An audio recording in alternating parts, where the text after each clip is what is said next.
তাহলে এখানে আমরা যারা আছি মরতে হবে কি হবে না? কি বলেন? মরতে হবে। মরণ সুনিশ্চিত। এই দুনিয়াতে আমার আপনার পূর্বে যত বড় বড় রাজা, বাদশাহ, এমপি, মন্ত্রী, চেয়ারম্যান, মেম্বার যারা ছিলেন, তারা আজকে অন্ধকার কবরের মাটিতে মিশে আছে, ঠিক না বেটি? বাবা জিরারে গভীর মনোযোগ দিয়ে শুনে আজকের এই মাহফিলে আমরা যারা এখানে বসেছি, হতে পারে আগামীকাল আপনার বাড়ি অন্ধকার কবর, ঠিক না বেটি? ও বাবা, পায়ে হাত দিয়ে বলি, আজকের মাহফিলটা প্রতিদিন হওয়ার না, বছরে একবার হয়। এই মাহফিলটা এত সুন্দর করে সুয়েল ভাই সাজিয়েছে। এই মাহফিলে কোরআনের আলোচনা হবে, আমার নবীর সম্মানের আলোচনা হবে, মৃত্যুর আলোচনা করা হবে, কবরের আলোচনা করা হবে, ওলিয়া উলিয়াদের আলোচনা করা হবে। কিন্তু আজকের এই মাহফিলে লোকের সংখ্যা খুবই কম। রাস্তাঘাটে, দোকানপাটে আমরা আড্ডা দিচ্ছি। ও বাবাজি, যুবক বন্ধু, পায়ের নিচে হাত দিয়ে বলবো, তুমি আজকের এই মাহফিলকে ছেড়ে দিয়ে তুমি তোমার রাস্তাঘাটের মধ্যে তুমি ঘোরাঘুরি করছো। যুবক রে, হতে পারে আগামীকাল তুমি অন্ধকার কবরের বাসিন্দা, ঠিক না বেটি? ও বাবাজি আমার, গভীর মনোযোগ। এই মৃত্যুটা আমাদেরকে মৃত্যুবরণ করতে হবে।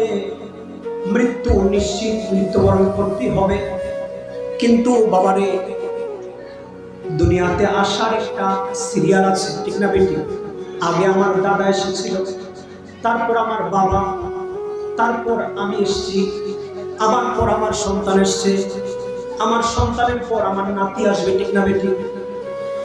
কিন্তু আমার বন্ধুরা আমার, এই দুনিয়ায় আসার যে একটা সিরিয়াল আছে, আসার সিরিয়ালটা কিন্তু ঠিক থাকে, কিন্তু যাওয়ার সিরিয়ালের কোনো ঠিক নাই, ঠিক না বেটি? দাদার আগে নাতি মরেছে, এরকম উপমা উদাহরণ আছে না নাই? বাবার আগে সন্তান মারা গিয়েছে, বাবার কাঁধে সন্তানের লাশ, এরকম উদাহরণ আমাদের আশেপাশে আছে না নাই? ফুটফুটে একটা সন্তান জন্ম নিয়েছে, বয়স মাত্র 2 বছর, বয়স মাত্র 3 বছর। 3 বছরের ফুটফুটে সন্তানটা পুকুরের পানিতে পড়ে মারা গিয়েছিল, তোমার ছিল নাই? বাবারে, এই দুনিয়াটা এমন একটা জায়গা, এই দুনিয়ায় আসার একটা সিরিয়াল আছে, কিন্তু যাওয়ার কোনো সিরিয়াল নাই। দাদার আগে নাতি চলে যায়, আবার বাবার আগে সন্তান চলে যায়। বাবারে, এই দুনিয়া আপনি কখন মৃত্যুবরণ করবেন এই দুনিয়া থেকে আপনি জানেন না, কিন্তু আমার আল্লাহ জানিয়ে দিচ্ছেন। ও দুনিয়ার মানুষ শুনো শুনো, আমার আল্লাহ জানিয়ে দিচ্ছেন। ও দুনিয়ার মানুষ শুনো শুনো, ইদা জাআ আজালুহুম লা ইস্তাখিরুনা সাআতাও ওয়া লা ইস্তাকদিমুন। চিৎকার মেরে বলেন সুবহানাল্লাহ। আমার আল্লাহ জানিয়ে দিচ্ছেন, দুনিয়ার মানুষের শুনো, যখন তোমার কাছে মৃত্যু চলে আসবে, মৃত্যুর জন্য যখন মালাকুল মউত চলে আসবে, লা ইস্তাখিরুনা সাআতাও ওয়া লা ইস্তাকদিমুন, তোমার মৃত্যুর সময় থেকে 1 সেকেন্ড আগে 1 সেকেন্ড পরে তোমার মৃত্যু হবে না। তোমার যে সময়টা তোমার মৃত্যুর জন্য আমি আল্লাহ নির্ধারণ করেছি, ঠিক এই সময়ে তোমাকে মৃত্যুবরণ করতে হবে। করেন সুবহানাল্লাহ। বাবাজি আমার, চিন্তা করেন, মাহফিলে বসে আছেন, এই মুহূর্তে আমার আপনার সামনে আজরাইল আসতে পারে কি পারে না? আজরাইল যদি চলে আসে, আপনি যদি বলেন আজরাইল রে, আমার একটু সময় দাও, 2 মিনিট সময় দাও, আমি তওবা করে নেই, আমার সম্পদগুলো দান করে আমি কিছু নেকি উপার্জন করে নেই। আজরাইল সময় দিবনি? আজরাইল সময় দিবে না। আজরাইল ডেকে ডেকে বলবে, ও মানুষ, তুমি কি জানো না আল্লাহ তাআলা বলেছেন, ইদা জাআ أجلهم لا يستغفرون ساعة ولا يستقدمون হযরত জিবরীল বলবেন তোমার মৃত্যুর সময় আসছে, আমি এক মুহূর্ত দেরি করতে পারবো না, আবার এক মুহূর্ত আগেও তোমার জান কবজ করতে পারবো না। হুকুম কার?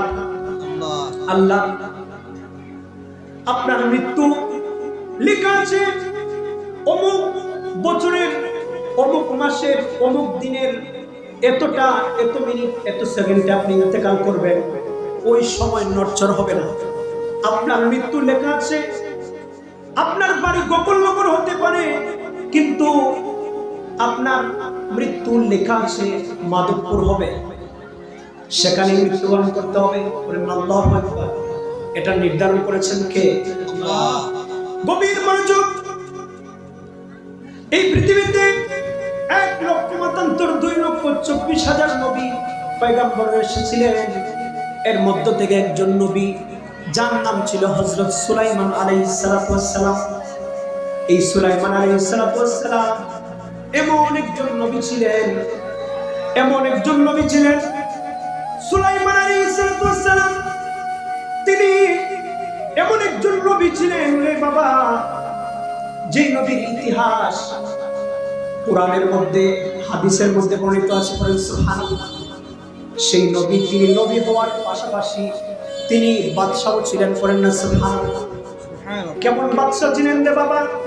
আমার আপনার বাংলাদেশের বাদশার মতো নয়, তিনি এমন বাদশাহ ছিলেন, তার বাদশাহী শুধু মানুষের উপর না, তার বাদশাহী সকল প্রাণীদের উপর ছিল। করেন সুবহানাল্লাহ।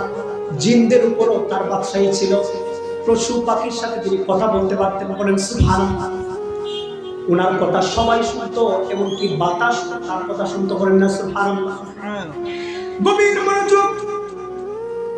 হযরত সুলাইমান আলাইহিস সালাম একবার ওনার কিছু সঙ্গীদেরকে নিয়ে বসা আছেন। এই অবস্থায় মালাকুল মউত সুলাইমান আলাইহিস সালামের দরবারে চলে আসে।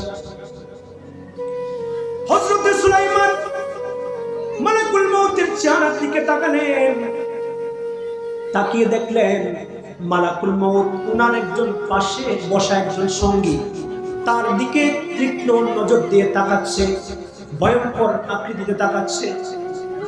এই লোকটাও দেখতে পারল, এই লোকটা ভয় পেয়ে গেল,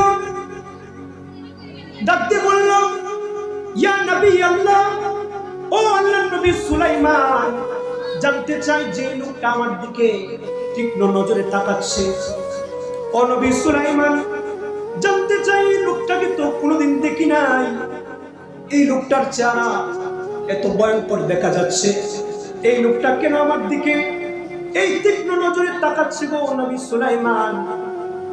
এই বলতে বলতে আজরাইল, মালাকুল মউত আজরাইল আলাইহিস সালাম এখান থেকে বিদায় নিলেন। এই লোকটা সুলাইমান আলাইহিস সালামের পাশে বসা এই লোকটা ডাক দিয়ে বলে, ও নবী সুলাইমান, আপনার তো অনেক ক্ষমতা, আপনার তো অনেক শক্তি, আপনি আমাকে একটু সাহায্য করেন। ও সুলাইমান, আমার সামনে মালাকুল মউত চলে আসছে, মনে হয় মালাকুল মউত আমার জান কবজ করার জন্য এসেছে গো। ও নবী সুলাইমান, আপনি আমাকে একটু সাহায্য করেন, আপনি বাতাসকে বলেন বাতাস যেন আমাকে এখান থেকে সরিয়ে হিন্দুস্তানে নিয়ে যায়। করেন না সুবহানাল্লাহ। এবার নবী সুলাইমান আলাইহিস সালাম ডেকে ডেকে বললেন, ও বাতাস, তুমি এই লোকটাকে আমার সঙ্গীকে তুমি হিন্দুস্তানে নিয়ে যাও। করেন না সুবহানাল্লাহ।